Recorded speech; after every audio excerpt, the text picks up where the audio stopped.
Several days ago, I was busy in the kitchen making up some supper and chopping some garlic and chopping, and right through the thumb and the nail and blood and all, you know how it goes. A couple days ago, I'm standing there in the kitchen holding a hot pan in the stove from the stove in this hand with my oven mitt on. I'm thinking, I need that thing over there. Transfer the hot pan to the non-clad hand. Burned every finger and dropped the thing to the floor. So needless to say, not been a good week in the kitchen for me. And the first instinct with these injuries, whether by knife or by hot thing, is to rush over to the sink, throw on the cold water, and plunge the injured limb under that stream. Don't even have to think. It's just what one does. And isn't that what God does to us in baptism? That here we are, these injured creatures, these broken human beings, who by our sin, which is far worse than cutlery and hot pans, destroy ourselves. We are injured by our sins. Our sin wounds our soul, and because the soul and body are so intertwined, breaks down our own humanity. It makes us less than we could be. And God looks at this broken creature, and his desire is to do what we would do. Plunge it into water. Plunge that body, plunge that wound into water so that it can be soothed, so that it can be cleansed, so that it can be healed and washed. And that's what water does. And God uses this gift of water to open our eyes to the healing, to the grace that we need to go beyond the brokenness of our humanity.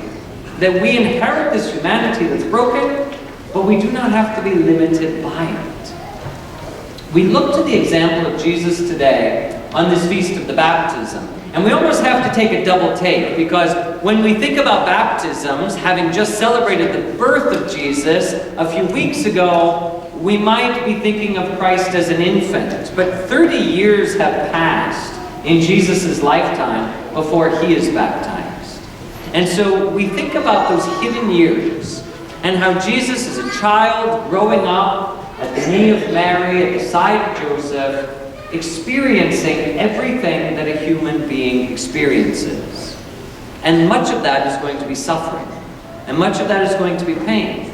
And even though Christ is not sinful and has no sin, nevertheless, he's not immune to our human suffering. The example of the Passion shows us that Jesus suffers. How many times working in the carpenter's shop with his father, Joseph, did he get a sliver under his nail or in his skin? How many times did he pound himself with a hammer? How many times did he burn himself in the fire at home? How many times did he cut or scrape himself? How many times did his own blood flow? Jesus was well acquainted with suffering and pain and toil and work and labor. And throughout his life, for 30 years, he encountered people in the little village of Nazareth to the bustling hub of activity that was Jerusalem. And he met people from every walk of life, from the country, from the city, Jews and Gentiles, passing through Samaria. We don't know about them. And Jesus met every kind of person, and all of those experiences for 30 years marks who he is. So that on this day that we commemorate this baptism, when he comes to the Jordan River, he is coming to do what comes natural. Let me take this broken body of humanity and plunge it into the water. Let me begin the healing process. Let me begin what I have come to do, to take all of humanity and plunge it into water, so that water can cleanse and renew and refresh and give life. And so the water becomes a symbol for us of the Spirit of God. And we see the Spirit in bodily form descend upon Jesus after his baptism to give us this sign that the water is very much like the Spirit, Like water, gives life, like the Spirit. Water, no matter how much you try to hold it in your hand, it cannot be contained, like the Spirit. Water fills every vessel and takes its shape, like the Spirit. Water and the Spirit are so similar. Cleansing, giving life, moving freely, and getting into the teeniest, tiniest little fissure or crack. Water does that. The Spirit does that. So that by throwing humanity into the water, by throwing humanity into the Spirit, God can seep into our hearts and into our lives and into our humanity and begin undoing the brokenness that we have encountered and begin to heal us. And so the baptism of the Lord demonstrates our freedom. That in baptism, in the Spirit, we are free. And I think sometimes we forget that. Because we have this sense that we are going to make mistakes. We are going to fail. We are going to sin. Temptations are going to come around the corner. Addictions are going to rear their ugly heads. And we are going to give in to that. It's just bound to happen. And we tell ourselves that lie. But the promise of today's feast, this baptism of the Lord, reminds us we are not limited to our bodies.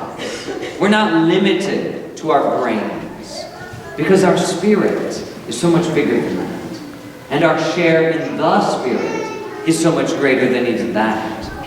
For those who do not believe in God, for those who do not believe in a spiritual world, for those who do not acknowledge heaven or hell or anything beyond this earth, what a fatalistic world that is.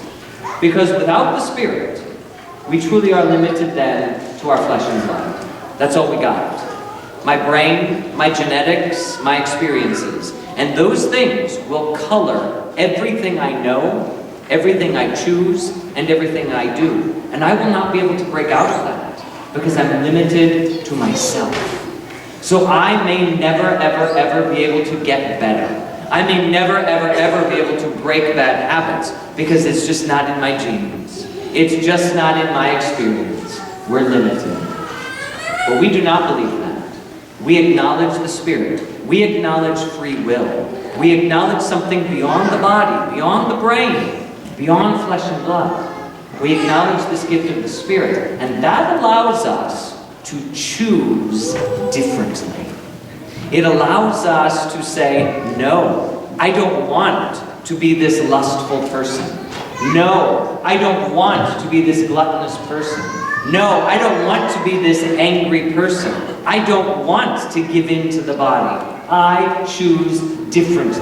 And by the grace of the Spirit, I can do that. And I can overcome the brokenness of my human condition by God's grace, by God's Spirit. This feast reminds us who we are. You are my beloved Son, we hear the Father say to Jesus. Why? Because Jesus chose the Father's way always. When we choose the Father's way, when we choose God's will for our lives, we are free. And we possess freedom. And we can be more than we are limited by our bodies and our brains and our passions. We are more than that. And we can overcome that. And we can choose not to sin. And we can choose not to fall to temptation. This is the gift of the Spirit. We are more than our limitations. We are more than our brokenness. And so most of us, many of us here, were probably baptized in infancy. Or in adulthood, maybe it doesn't matter when. That baptism can never be repeated. But yet it cannot be forgotten. That baptism has to be renewed every single day. We have to remind ourselves of who we are, not what the world wants us to believe. Oh, you're this, oh, you're that, oh, you're limited, oh, whatever. No, I'm not. I'm more than that, and I claim that. And we have to remind ourselves who we are. So, for example, in my own life, when I get dressed every morning, the first thing I put on is the cross that I wear around my neck. And as I put that cross on every morning, I pray the Apostles' Creed. Because that is our baptismal creed. That's what we believe. That's who we are. That's who I am. And it's who I want to be. So Lord, as I go through this day, and I have no idea what's coming down the path, as I go through this day, help me to be this person. Help me to be this person who wears the cross, who professes the faith, who chooses these things. Help me with your grace to be that. We have to remind ourselves who we are. You are God's beloved child. Because of baptism, we are joined now to Jesus Christ. And because of that, we can hear those same words. You are my beloved child, in whom I am well pleased. Not by our flesh and blood, but by our choice. We are the sons and daughters of God by our choice. So exercise your freedom today and choose God's will. This feast reminds us that we are free, that we are more than this broken humanity. And whatever ails us, whether it be cuts or burns or sin, God takes us beyond it and shows us who we really are.